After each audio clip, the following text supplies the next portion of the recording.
Bom dia, tudo bem? Começando mais um Morning Call da Blackbird. Hoje, dia 19 de março.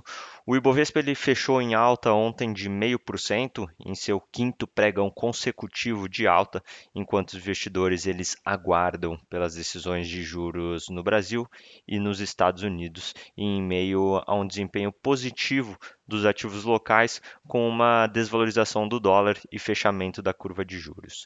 O principal destaque positivo do dia foi JBS, após seu acionista controlador, né, estabelecer um acordo com o BNDES Par, que remove um possível obstáculo para a aprovação da listagem, a listagem dual, né, da companhia e já a B3 ela ficou entre os destaques negativos, teve uma queda em torno de 3%, em um movimento técnico após também uma alta de 20% na semana passada. Nesta quarta-feira, os destaques da agenda econômica serão as decisões de juros no Brasil e nos Estados Unidos. E falando sobre a renda fixa, as taxas futuras de juros encerraram a sessão de ontem com um fechamento ao longo da curva.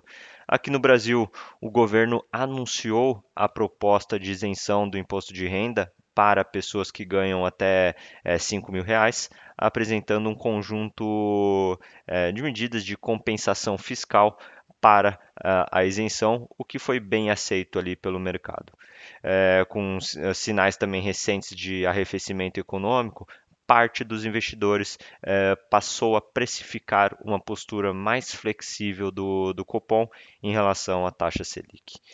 Nos Estados Unidos, o presidente Trump afirmou ter alcançado um acordo de cessar-fogo entre Rússia e Ucrânia, revertendo o movimento de alta na taxa das Treasuries após a produção industrial americana ter subido 0,7% em fevereiro, acima do esperado pelo consenso, que era em torno de 0,3%.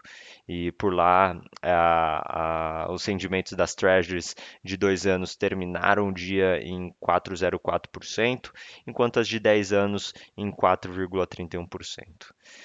Falando sobre os mercados globais, nesta quarta-feira os futuros nos Estados Unidos operam em alta, em torno de 0,3%, enquanto investidores eles aguardam a decisão de política monetária do Fed. As taxas das Treasuries apresentam uma pouca variação agora pela manhã, mas também em função da decisão do Fed sobre a política monetária norte-americana.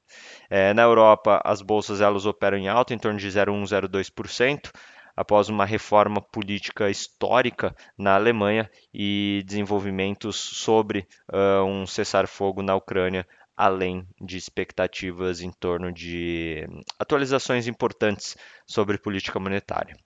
Na China, as bolsas elas fecharam em leve alta após as perdas nas bolsas norte-americanas.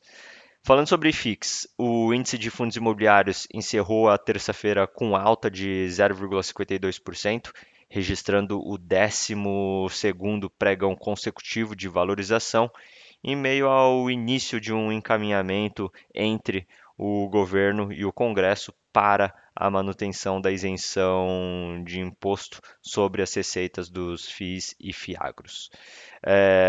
Falando sobre também a questão de economia, nos Estados Unidos, destaque para a decisão de política monetária do Fed. O mercado ele espera a manutenção da taxa básica de juros no intervalo entre 4,25% e 4,5%, após o corte de 0,25 ponto percentual na reunião de janeiro. As últimas semanas foram marcadas pela ampliação de incertezas sobre a atividade econômica e a inflação prospectiva no país. Ontem, a produção industrial de fevereiro foi divulgada e trouxe surpresas altistas, especialmente do lado da indústria de transformação. E ainda no cenário internacional, o Banco Central japonês interrompeu o ciclo de alta de juros e manteve a taxa básica em 0,5%, após incertezas crescentes sobre a política comercial dos Estados Unidos. E aqui no Brasil, destaque para a decisão de juros pelo Banco Central. O mercado ele espera unanimamente que o cupom ele eleve a taxa Selic em um ponto percentual de 13,25% para 14,25%, conforme também sinalizado nas comunicações recentes da autoridade. Espera-se também que o cupom ele sinalize uma continuidade no processo de aperto monetário adiante. O cenário base contempla também além do movimento de hoje, altas adicionais de 0,75 ponto percentual e meio ponto percentual também elevando a taxa Selic para 15,5% em junho. No entanto, caso a atividade desacelere além do esperado, ou também a taxa de câmbio se estabilize nos atuais patamares, o Banco Central ele pode optar por encerrar o ciclo de alta já em maio. E também falando sobre a questão do governo, o governo apresentou uma proposta para isenção de imposto de renda sobre trabalhadores que recebem até 5 mil por mês, e estipula a compensação das perdas de receitas com a exigência de pagamento de uma alíquota mínima de IR pelos contribuintes classificados como super ricos pela Receita Federal. No geral, será necessário aguardar a divulgação dos detalhes do projeto de lei e, acima de tudo, que o governo demonstre seus cálculos. Por enquanto, a avaliação preliminar é de que os números fazem sentido, mas ainda tem que se aprofundar na análise. Bom, vamos ficando por aqui. Muito obrigado. Bom dia.